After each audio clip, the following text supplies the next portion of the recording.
Hi everyone, welcome to today's conversation. Today we're joined by Tom Rippin, and he is the CEO and founder of On Purpose. Today he'll be speaking about why innovation won't save the world. So Tom, I'll pass it over to you.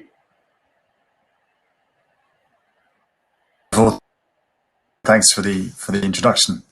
Great. So I'm going to talk about why I think innovation, or at least innovation as we do it at the moment, is not going to save the world. I don't know how many of you have seen the film Jurassic Park. If you have, then you'll be aware that in that film, scientists create dinosaurs from dinosaur DNA that they find. Now, let me tell you a scientific secret, and that is it's actually not possible to create a dinosaur from just dinosaur DNA. And the reason for that is that you actually also need to have a dinosaur DNA reading machine. So essentially a dinosaur cell. You need something that's able to translate and understand the code that is in the dinosaur DNA and then bring forth a dinosaur and actually make it happen and manifest the actual animal. Now that's not vastly surprising. If you think if I had a seed here, say a sunflower seed, you wouldn't expect that sunflower seed just to spontaneously bring forth a sunflower either. You know that you would have to put that in some soil. It would need water. It would need nutrients. It would need sunshine and lots more things. So these two examples, I think, tell us a little bit about something about innovation. And for me, there is one big question about innovation, and that is the following. A lot of people believe that innovation over the next 10 years is going to save us and is going to make our economy and the world a better place and make us sustainable and all the rest of it. But my question is, well, if we believe that's going to happen, why on earth hasn't the innovation of the last 10 years, or if you like, the last 100 years for that matter, why hasn't that innovation got us to a better place than we are in today? After all, it doesn't feel like the innovators of the past were any less intelligent or any less bright, or for that matter, any more malevolent than the innovators that we have now or the innovators that we're going to have over the next 10 years. So why do some people think that the innovation of the next 10 years is going to save us when the innovation of the last 10 or 100 years hasn't already done so? Well, it's worth thinking in a little bit more detail about what happens in innovation. Lots of us think of innovation as being the kind of the spark of inspiration, the blinding insight, the massively different idea that people come up with, be they innovators, researchers, entrepreneurs, whatever. And that's really all that innovation is. And that is an important part of innovation. But actually, innovation has three important parts, at least. And they are that firstly, for innovation to happen, you need to have some pressure. You need to have some demand for change, maybe some kind of gradient. You need pressure. You need something to be making this innovation come about. Secondly, you need what I will call diversity. And that is essentially that spark, that idea that we were just talking about, that different way of doing things or different way of thinking about things. And then thirdly, what you also need, and this is actually really important, is that you need an enabling environment. You need a system that you can plug your innovation into. That is, if you like, the dinosaur DNA reading machine, or the soil and the water and the sun that we just talked about in our two examples. And this kind of enabling system that we plug our idea into is actually really important, and it matters what it is and what it does. Just let me give you a couple of examples of that and tell you a couple of stories. Back in 1996, the internet was still quite young, and searching the internet was actually really quite difficult and frustrating. It took quite a long time. The search results were usually pretty rubbish, and it just wasn't very efficient or effective. So there was a demand, there was a pressure, if you like, to come up with a better way of searching the internet. And in fact, 2 PhD students, no doubt in their dorm rooms, as the story probably goes, came up with an idea that could do that. They came up with an algorithm which they called backrub, which was in fact much better at searching the internet than the solutions that were out there at the time. But the problem was that they didn't have a kind of system that they could plug their innovation, their new idea into. They didn't essentially have a business model that could make this idea happen and make it happen sustainably. And it wasn't until 4 years later, it wasn't until 2000, when another company called GoTo.com invented something called pay-per-click advertising, that they suddenly realized that this was this kind of business model, this was this system that they could plug their algorithm into. And of course they did that, and it went stratospheric, and the rest, as they say, is history. And many of you may realize, of course, that I'm talking about Google. And so that's a first example of how the system, in this case, a business model of pay-per-click advertising, is really important to your innovation as well. And let me give you a second example, and this one comes from the environmental space. And in 1970, the US government passed what was called the Clean Air Act. And so by 1974, the US Environmental Protection Agency was running a competition called the Clean Car Innovation Program. And it was basically a call for ideas of how you could make cars cleaner and less polluting. Now, one engineer who entered a car into this was called Victor Vuk. And he actually took a Buick car, and transformed that Buick into the world's first ever hybrid car. So petrol or diesel and electric hybrid. And he submitted this to this innovation program to the Environmental Protection Agency, the EPA, and it passed all the tests with flying colors. It outcompeted all the other cars. It was environmentally performed much better than everything else. But there was one of the people at the EPA, at the Environmental Protection Agency, called Eric Stork, who just felt that, this hybrid technology is just not what's going to happen. That's not what cars are supposed to be. And he basically put a stop to this idea. The idea didn't make it through the competition. It didn't get funding. It didn't get support. And so the incredible innovation, or this incredible idea, if you like, of a hybrid car got stopped in its tracks. And it wasn't until 25 years later that eventually mass-produced hybrid cars eventually made it onto our roads. And just imagine what might have happened if that enabling system of that EPA competition in a different approach to that hybrid car, and we'd have had hybrid cars and then all the consequences of that 25 years earlier. So the enabling environment, the enabling system is really important, and what it is and what it does really matters to innovation. Now, for the kinds of innovation, I guess, that many of us are thinking about in this Festival for Change, the kind of enabling system that we're surrounded by is, of course, the economy. The economy is what provides us with resources, with investment, with people to help us make things happen, but also with things like legal protection, be that intellectual property rights, contract law, and much, much more. But somehow, as I say, over the past 100 years, 10 years, whatever time frame you want to take, this economy has not been doesn't seem to have been coming up with the innovations, or the innovations have not come to life in a way that we've created a sustainable way of having an economy for our world. It seems almost like we've, some of the ideas, some of the great ideas that people are coming up with are maybe not getting translated at all. They're kind of there in DNA form and we don't have the reading machine for them. Some of them maybe are getting translated, but they're then just not being able to attract the resources, and so they're not becoming big and widespread enough for us. And some of them maybe, are getting plugged into the equivalent of pay-per-click advertising, and they're going stratospheric, but they're maybe having a bunch of unintended consequences as they do that. So, for example, we've known for quite a long time how to create carbon neutral houses, but And I don't think I've actually in real life ever seen a single carbon neutral house, although the knowledge does exist out there. We know how to create high yield crops without having to use pesticides.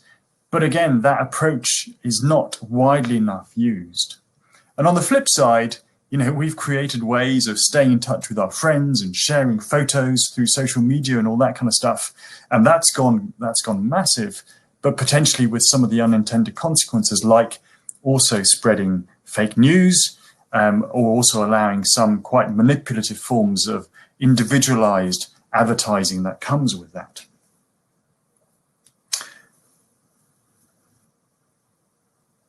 So it feels like we've been plugging lots of good ideas into our economy, but for some reason, it's not kind of quite getting us to where we need to go.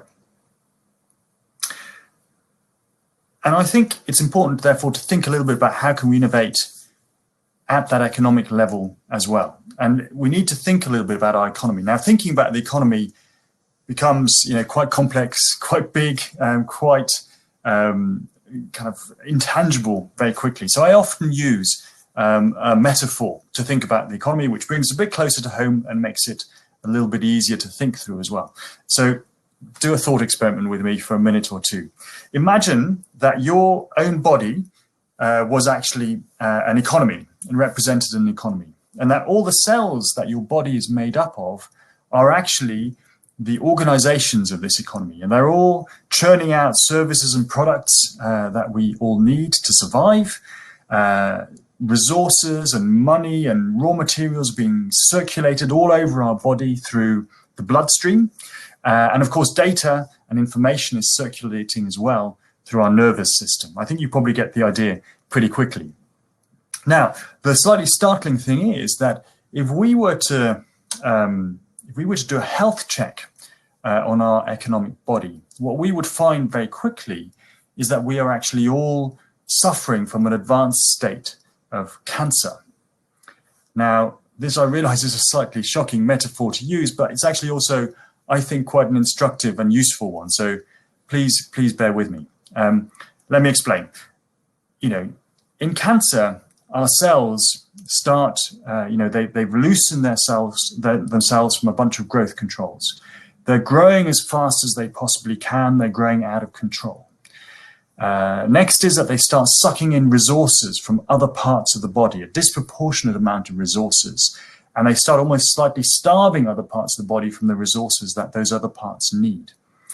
As they turn from then they become a tumor, and initially they're probably a benign tumor, but they then turn to a malignant tumor at the point when they start not just growing themselves, but actually infecting other cells around about them as well. And so getting those other cells to perform, to behave in cancerous ways too. They're malignant, they now might start spreading throughout the body, affecting all kinds of other parts of your body as well. And of course, what can happen is that if and when they start affecting vital organs or vital systems in your body, the cancer can become terminal.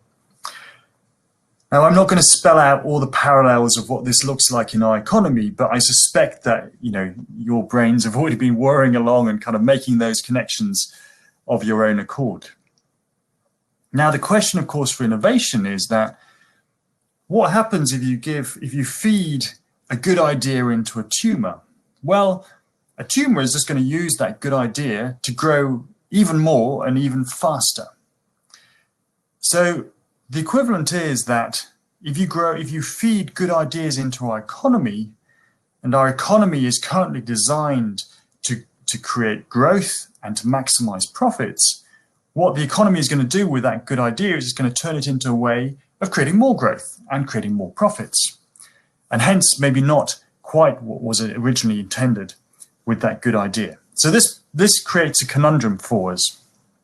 So, how are we going to change that? Well, I think it's useful to think about how does cancer come about and what the root causes are of cancer, and then let's think about whether we can apply that to our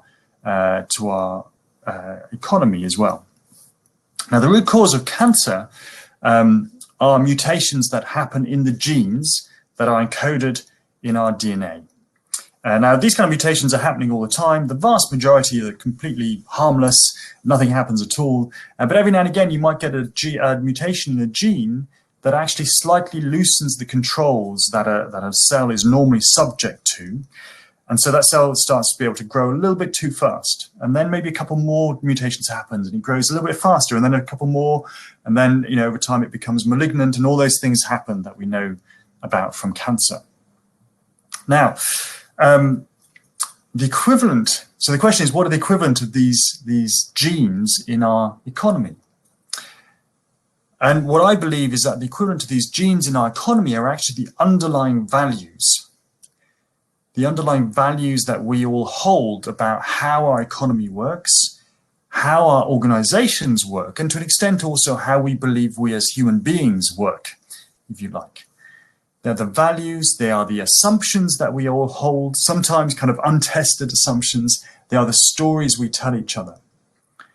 And these values, of course, just like our genes, have been mutating over hundreds of years. And somehow they have mutated to a point where they are now giving rise to this cancerous behavior in our economy.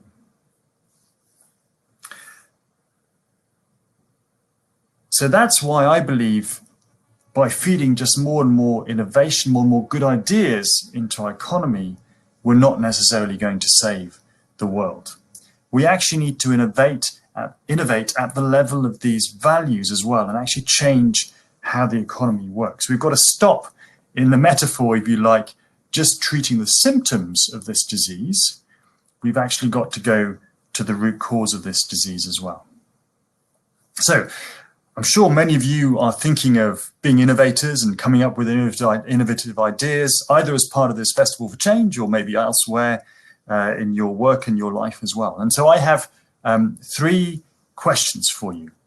And the questions are around purpose, power, and paradigm. Before you set out to try and innovate, I'd love you to have a think about these 3 questions. The first is purpose. And it's no longer good enough to have an idea that is simply going to be investable, is going to be fundable, that's going to be scalable, and that's going to make you some money. You actually need to ask yourself, well, what contribution is this idea going to make to making the world, to making our economy a healthier and better place? And that contribution, I believe, you need to think of not just in terms of what's the positive contribution, but you need to net it off against what the unintended negative contributions of your idea might be as well. So what good are you going to do? Secondly, the power. What power are you going to plug your idea into? Who are the people who are going to invest in your idea? Who are you going to surround yourself with? What purpose do they have in mind? What do they want to make happen? And what are their motives? Think very carefully about that, because as you saw from the examples from the Environmental Protection Agency and from Google, that has a huge impact on where your innovation goes. And thirdly, you've got to think about the paradigm as well. And this is quite difficult to discover, but I think you can often hear it in how people talk. Are you and your team and the people who are around your idea, are they talking about things like growth and maximization and accumulation and profits and scale and maybe even externalizing costs? Or are you talking about things like circulation, distribution? How do we distribute power? What is the contribution we make? These are the kind of language changes that I think are flags for what kind of paradigm we are working in. So, purpose, power, and paradigm, we need to have innovation that can answer those 3 questions and that start changing the values with which we are conducting business and the values with which our economy works. The good news, though, is that actually values are a little bit like muscles. I mean, it sounds like really intangible. It sounds like changing values is going to take forever. And how's that ever going to happen? And what am I going to do about that? But actually, the good news, like I say, is that values are like muscles. The more that we use them, the stronger they become. So that means actually that this is a non-linear process. And non-linear processes can change really, really fast. So if we all just start practicing some values that are more in line with a healthier economy and a healthier way of doing business, and we all just do a little bit more of that, we all practice them, they all get stronger, then change can happen actually incredibly quickly. So I'd like to end by paraphrasing or misquoting, if you like, an often used and I think quite well-loved prayer. And it goes like this. May we all have the energy to innovate with purpose in systems that are healthy, the courage to change the values of systems that are not, and the wisdom to know the difference between the two. Thanks very much for listening, and I'm looking forward to having a conversation and some questions and some Q&A with all of you. Thank you very much, Tom, for that. That was so inspiring and thought-provoking, and I really enjoyed your talk. No worries. If anyone has any questions, please pop them in the Q&A box. I'm going to begin by asking you about how you can actually understand the difference between both those who want the power and those who actually want to innovate for the purpose. So, for example, some companies may show that they have an environmentally driven purpose, for example, but it's sort of a PR thing rather than a genuine thing for the company. So how would you suggest we differentiate between the two? Yeah, it's a really good question, and it's not an easy thing to do. I think what we all need to try and do is cynical as it might sound, is not just to take people's word for it and not just to take things always at face value, but to try and understand, what is it that these organizations or individuals or people are actually doing? Ultimately, what impact do they have? And does that conform to what they're saying? Sometimes you might be lucky enough to be able to meet some people from this company, and if you can and have a conversation with them, I think you can quite quickly actually convince yourself one way or the other how genuine their desire for purpose really is. But often that's not possible. And so understanding, I think, not just what people say, but being able to compare that to what actions they take and ultimately what impact they have is the important thing. And as I said, I think it's important not just to think of it as the impact they intend to have, because I think there are very few companies that start out and want to have a bad impact or a negative impact.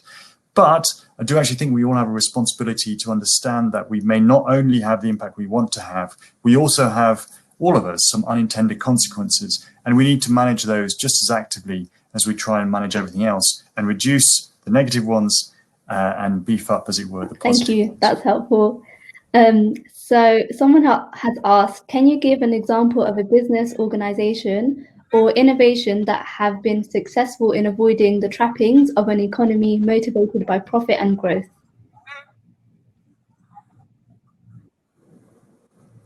Yeah, let's have a think about a particular innovation. So I like a lot of innovation. There's a kind of almost a little movement of innovation, which is around low-tech innovation, where people are taking kind of very simple ideas that maybe don't cost any money, and that's maybe also part of the reason why they don't always get spread very far, to make things happen. So I know that there's been some kind of really interesting products around keeping medicines cool in hot climates, and that actually you can use some quite low-tech ways of doing that, almost kind of fridges that just how they're built and designed can help. There's ways, I think, which I've seen. There's a city in, I think it might be in the UAE, it's certainly in the Middle East somewhere, that is being built, that's using traditional designs for buildings to kind of make sure that they circulate air, not just within buildings, but actually how they build the whole city as well, such that it circulates air around streets. And that makes it much less, means that they need to use much less air conditioning and much less cooling. So there's much less energy used in this city as well. And again, that's it's just a low tech way of doing things, which I think is really smart, because rather than meaning we need to kind of invest more and more money into solutions, it actually means there's something that we don't need to pay for. And it's great, and it uses less energy even at the time. I think another kind of big area that you may well be familiar with is kind of thinking around the circular economy, where people are trying to think about how can we get away from this model of just extracting resources from nature, using them and then throwing them away, but how can we get them into a loop where we use them on a perpetual basis as well? So lots and lots of areas. I think the difficulty with some of these innovations is that not all of them, especially like these low-tech ones that I described, not all of them actually lend themselves necessarily to making money. So if you have a low-tech solution, which means you don't need air conditioning anymore, that's, how are you going to make money from not needing air conditioning? It's almost easier to kind of go around and sell maybe more or different types of air conditioning, because that you can make money from. And that's one of the conundrums that I think we need to slightly solve in our economy as well. How do we see these good ideas, which are sometimes low tech, and make those happen just as well as if they were to make, maybe enable us to make big money from them as well? Thank you for that.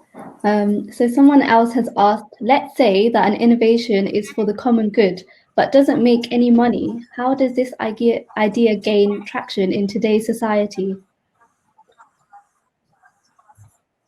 Well, it's really difficult. Well, actually, we say it's really difficult, but if you think about it, there are quite a lot out there that exist. I would say that an example of what you just mentioned is Wikipedia. Wikipedia doesn't make money in itself. It's reliant on donations. I think it's for the common good. Everyone has access to what is essentially this kind of online encyclopedia. It's amazing and it's huge. And it's somehow created by lots and lots of people working together. So that's one way of thinking about it. And when you start thinking of examples like that, then actually, quite a lot of them start popping up, and we realize that this happens more frequently than we might think. And then actually, in some ways, I think this is part of this kind of values thinking that I mentioned. I think sometimes we're just kind of trained to think that unless it makes money, it's not going to work. But if we think about our world, actually, there are lots of ways that things that don't necessarily make money can become very widespread and very widely used. People used to think that it wasn't really possible to manage the commons, as I think the question mentioned, that things that are jointly owned between people can't be managed, and it's always going to lead to conflict and over-exploitation and that kind of stuff. But then actually Eleanor Ostrom, who some of you may be familiar with, came along and investigated this and got a Nobel Prize for economics by showing that actually it is possible to do that, and that communities all over the world do this on a regular basis.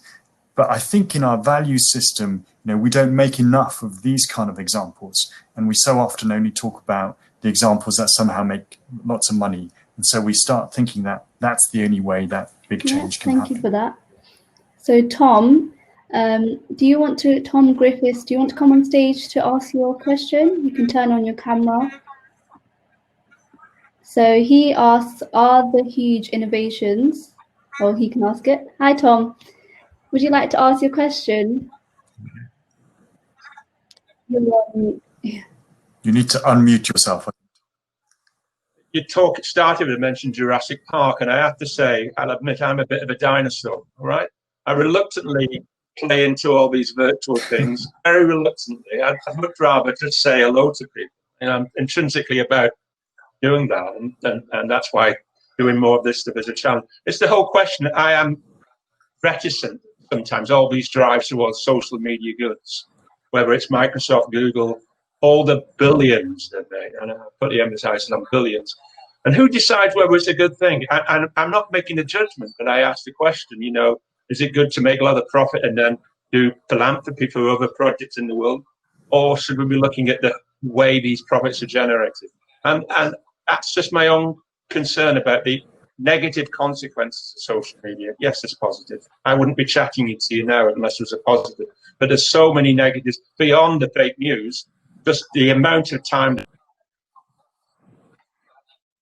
and having a cup of tea with their friends and family. So it's really driving that discussion. And I'm involved in mental health work, and I'm trying to feed those questions into it without answering them, because I recognize the positives, but how do you really flag up the potential negatives effect of social media within this context? Yes, the positives, but there are unintended consequences. Thank you, Tom. Yeah, and I agree. And it's not just, I think, in social media. I think it applies to all industries, all companies that positives can come out of these innovations or these services that we deliver, but they can all have unintended consequences as well. Sometimes more obvious, sometimes quite hidden. And I think there's no single silver bullet that is going to solve this, but there are a few elements of it. One is, I think that we need to become smarter at measuring what these companies do, into account not just their financial bottom line, but finding ways of holding them accountable for all the kind of non-financial impacts that they have as well, be they environmental or social, and making sure that all the costs they cause, financial, environmental, and social, are incorporated into their cost structures, that they can't externalize too many costs. But ultimately, it also requires other things like democratic debates about what is acceptable and what not. Are we okay to accept that social media comes with certain side effects, or should we regulate it more? Related to that, what is our approach to data and who owns our data, which is a very related and huge topic. Currently, the companies that provide these services to us seem to end up owning our data. Should that be the other way around? Should we own our own data and, as it were, lease it out to companies that want to use it? There's lots of things, and some of it's, I think, about making these things transparent and available so that people can make an informed decision about it. But I think there is also this wider debate that needs to happen, and we need to make sure that democracy, as it were, let's use a shorthand for now, is strong enough to do that. And ultimately, I think, as I was saying, I think we need to examine our underlying values that give rise to these things, because if we have values, we currently already have certain values that don't allow things. We've taken it's taken a long time, but we take quite a lot of action around tobacco these days.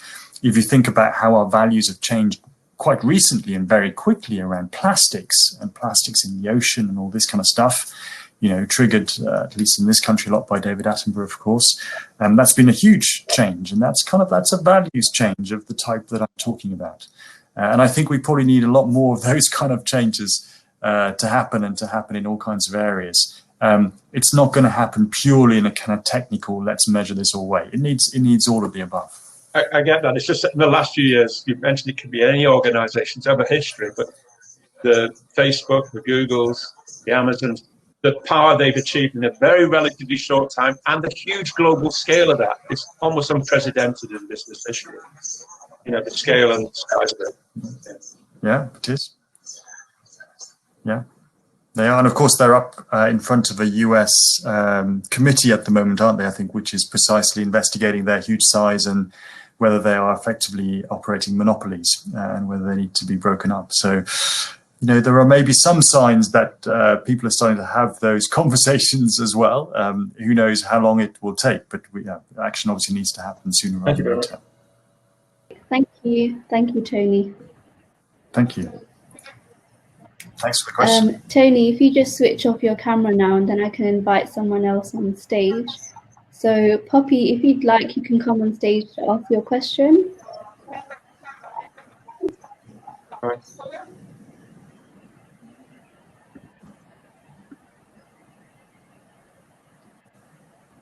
I don't think Poppy is here anymore, so I'll ask her question. She said, Tom, it's all about power. Our democracy has been over-infiltrated by money interests. Sorting that will also help with our intrinsic values. Yeah, I agree. A lot of this is about power, and I agree that a lot of democratic structures have been influenced by our economic system and how we make money, and the people that make money, and lots of it end up having a disproportionate amount of power in our democracy, unfortunately. So yes, and that needs to change. The question is, of course, where and when do you start tackling it? Do you go in and say, well, we need to change the power? Do you go in and say, well, we need to change the economy? Do we change the underlying values? In reality, you probably have to try and change all of those at the same time. And different people will be changing different bits of that whole system simultaneously. Otherwise, real change and big change won't happen. But again, I would argue that maybe what's allowed, the reason why we've allowed at some level our democracy to become somewhat subjugated, if you like, that's a strong word maybe, but subjugated to some of this economic thinking, but also to the kind of power that comes with money, is related to the underlying values that we hold, the underlying values that we celebrate success in terms of making profit and making ourselves wealthy, that we celebrate people who do that rather than celebrate people who maybe do other things, or we don't, or the balance of how much we celebrate them is not right. So I would still say that it comes down to those underlying values which affect both kind of how our democracy works and how our economy works. I think they come out of this kind of essentially ultimately the same pool of these underlying values. And if we can tackle those, then hopefully it'll help both things at the same time. But yes, completely, power plays a huge part of this, and we can't make change happen without being very aware of it. So Karina has asked, I like the parallel you're drawing, Tom. Recent medical information has been showing that cancerous cells are lonely, disconnected cells who, because they have lost their identity within the whole, they grow and multiply. In a connected ecosystem, a cancerous cell would know it's sick and would perform self-destruction.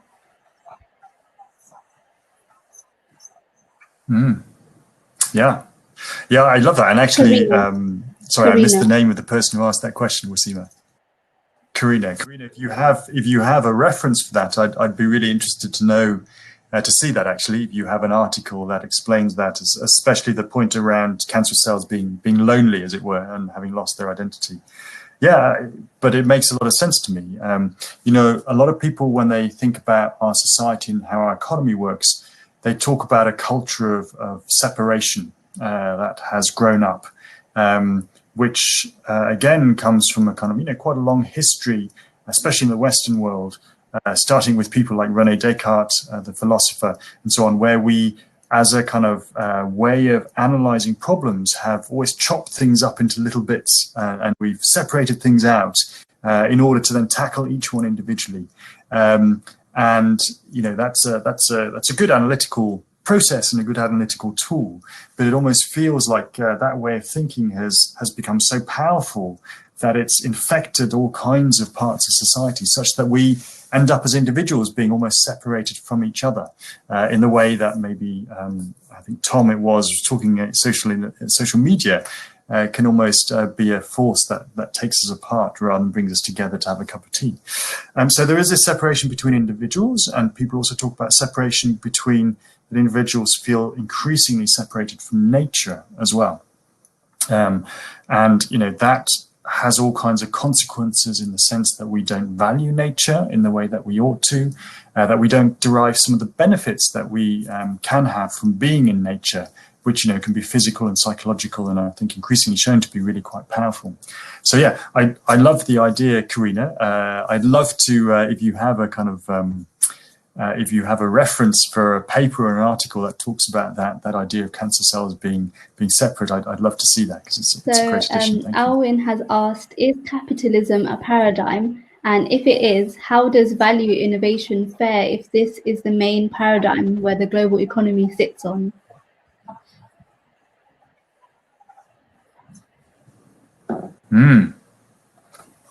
Is capitalism a paradigm? I think probably yes, although I have to say that I'm not enough of a philosophical expert to be able to give you a very cut and dried answer about that. But I think it's useful to think of capitalism as a paradigm, at least.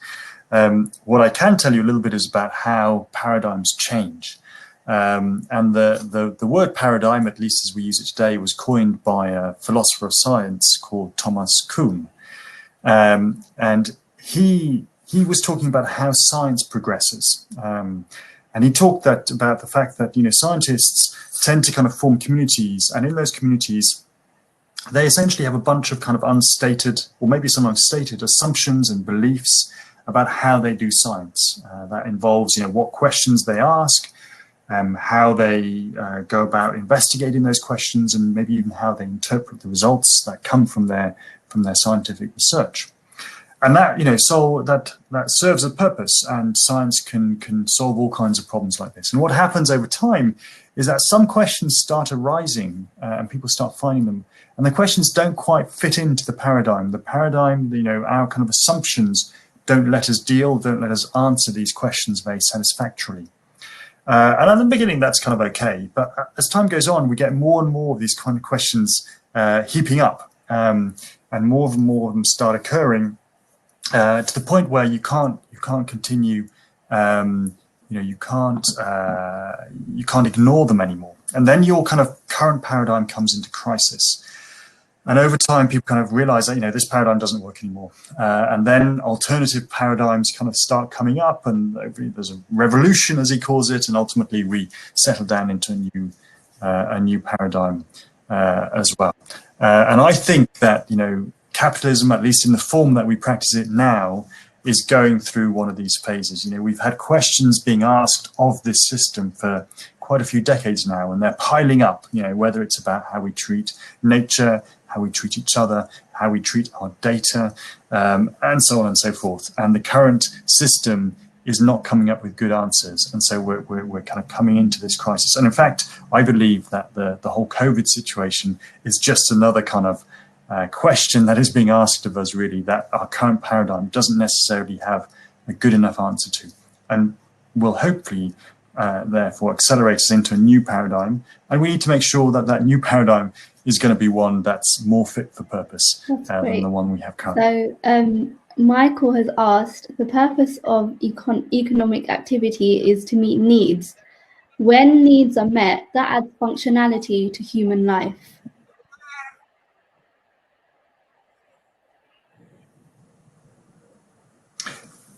Sorry, can you just repeat the second half of that? So the purpose of the economy is to meet needs. That adds functionality to human life.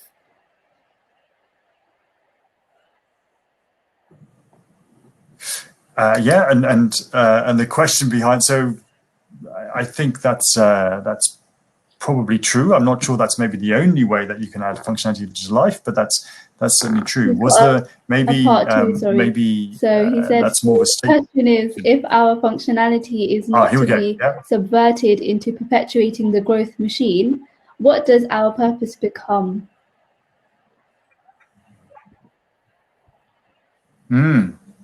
Yeah, that's a good question. So it does feel, or can feel a little bit sometimes that I think, like this is implying, we're doing things the wrong way around. We're creating needs in order to perpetuate an economy that can grow, rather than meeting the needs that we need in whatever way is most appropriate. And again, I think it relates to kind of needing to flip these things on their head a little bit. Sometimes we might have a need that needs satisfying, and can make us more fulfilled, help us lead a more dignified life.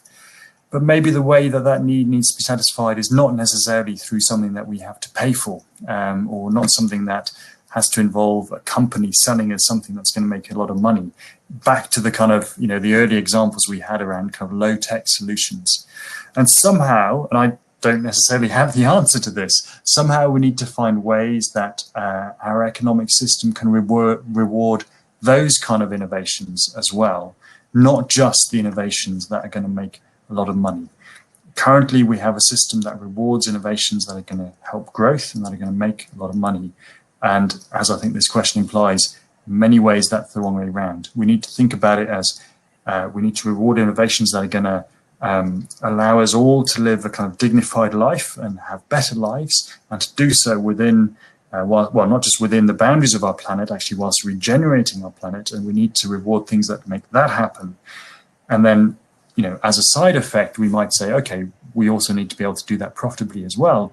But that for me is so, Tom, do you believe that our economy would still thrive if there was growth or innovation that didn't actually make money?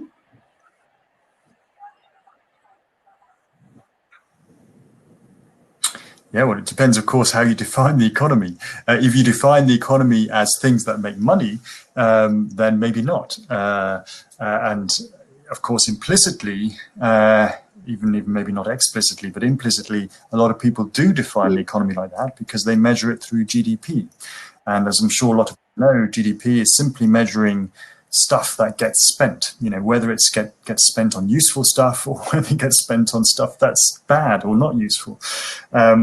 So if you think of the economy like that, then maybe the economy won't thrive if we have lots of low-tech solutions that don't cost anything or don't cost very much, but help us have a better life. But if you think of the economy as something that is producing the goods and services that we all need, and not just us now in the world, but actually for generations to come as well, that we all need to help us live dignified, fulfilled lives. If that's what your definition of economy is, and that's what we manage to measure, and that probably wouldn't be GDP, or certainly wouldn't be GDP, then actually we can have a thriving economy. So it comes down to, as often, how do you define these things? And where do you and how do you assign value? So someone else asked, on the political side of things, won't a push for a less capitalist and more social democratic push help the type of business and innovation you'd like to encourage?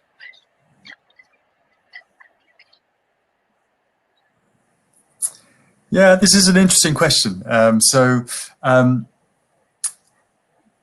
From the place where I come from and the things that I've read that I like in particular, and we're risk getting a little bit technical here, but they kind of come from systems thinking and from trying to apply systems thinking to our economy and how organizations work.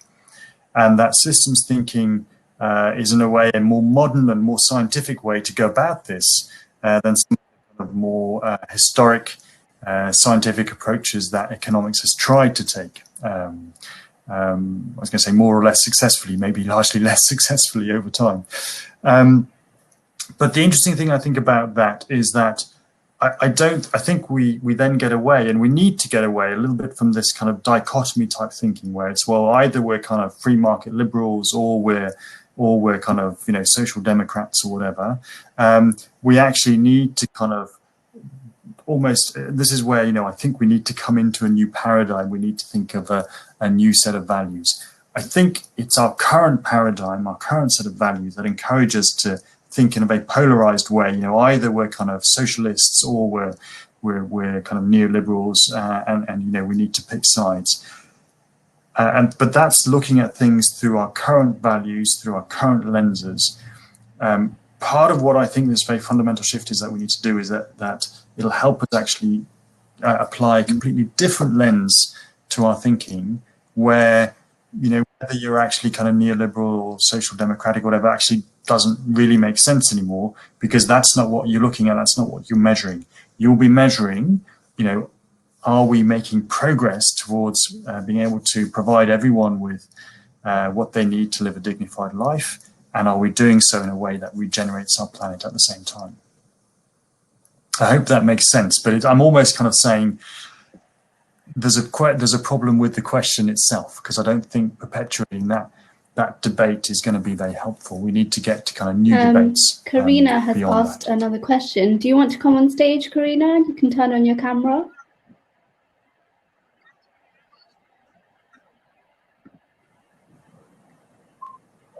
Hi.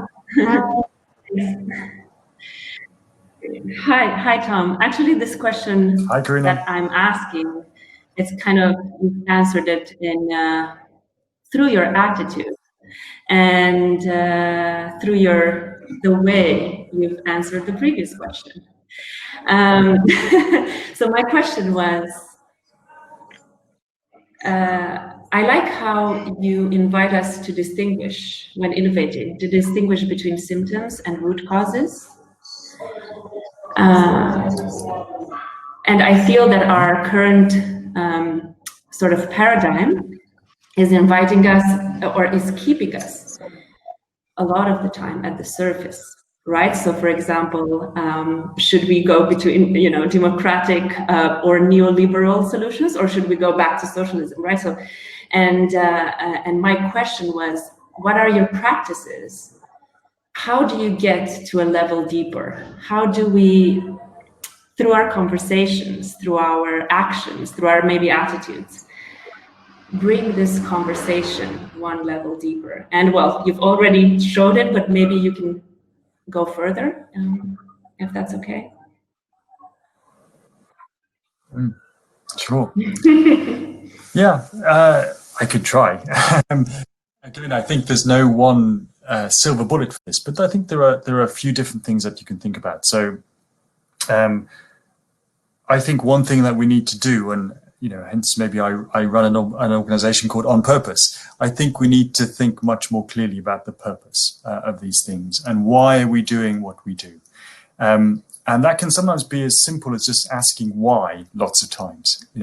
Why are we producing this product and service? And then they give you an answer. Okay, well, but why are you doing that? And sometimes you have to ask why 3, 4, 5 times to get to the real kind of underlying reason as to why something is happening.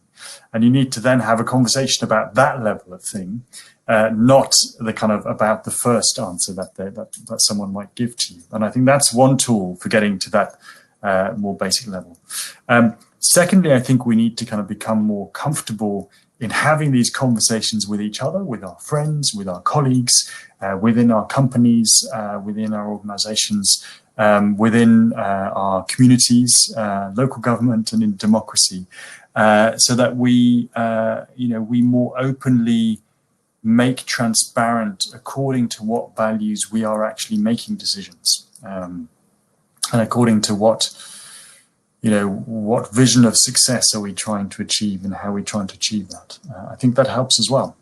And then, of course, there are lots of people who will talk about more personal practices that they maybe have as well, which they feel help them in this kind of thing to focus on what's important and what matters, which can be from going out and having a walk in nature and connecting to nature again to some people obviously employ meditating or religious practices of other kinds as well. So again, I don't think it's any one of those is going to be the silver bullet, but I think a combination of lots of them, and they need to come up in lots of different places at the same time and in lots of different ways. But I do think that a kind of groundswell like that can happen and actually is happening. And again, the pandemic we're in is a terrible thing, but maybe one of the kind of silver linings of it is that it is prompting more people to do this kind of thinking and to have these kind of conversations with each other as well. So fingers crossed. Thank you, Karina, for coming on stage. I think we'll take that as the last question. Sorry for those whose questions that we haven't answered yet. We've taken so much of your time, Tom. So thank you for giving your time and for delivering such an amazing talk. I think everyone's brains have now, been provoked, and it's got everyone thinking a lot more. And, we really appreciate it. So thank you so much. And we'll end it. Thank you. Thank you for having me, and thank you, Wasima, for hosting and chairing the session as well. It's much appreciated.